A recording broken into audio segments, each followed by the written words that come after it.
Hi, Elliot here. Welcome to the Power of Mysticism.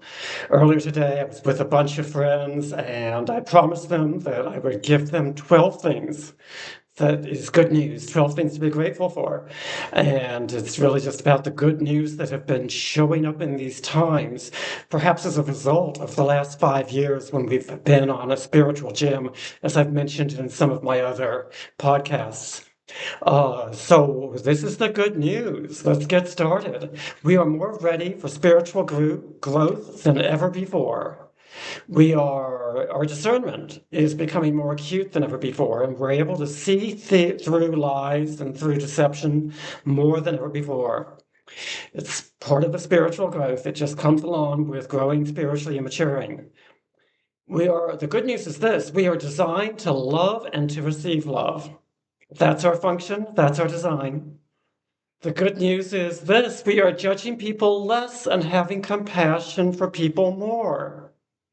The good news is this: we are elevating our vibes and we are losing interest in being right or really not really caring who's right and who's wrong. That's what happens when we elevate.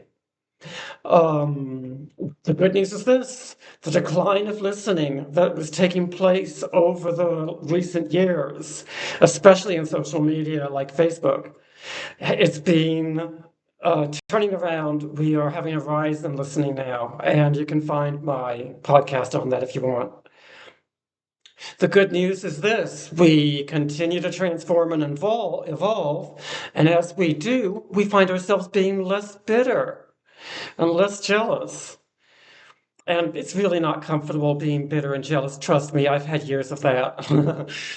The good news is this: humanity is opening to mystical experiences more and more.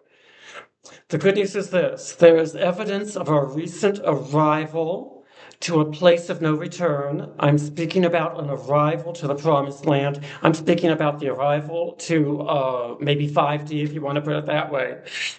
There's evidence for arrival at the new.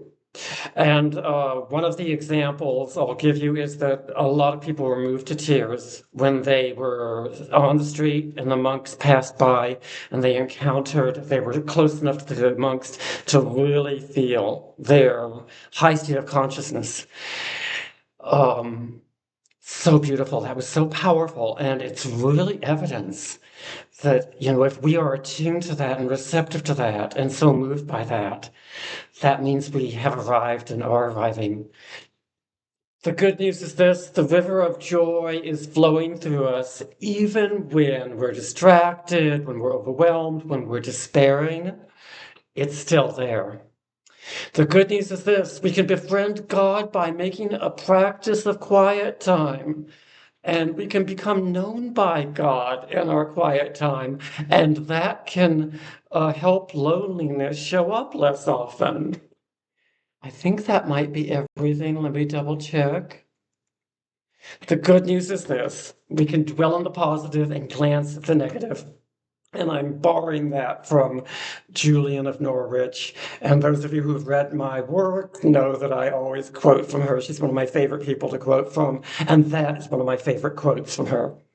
I look forward to the next time. That's all I have for now.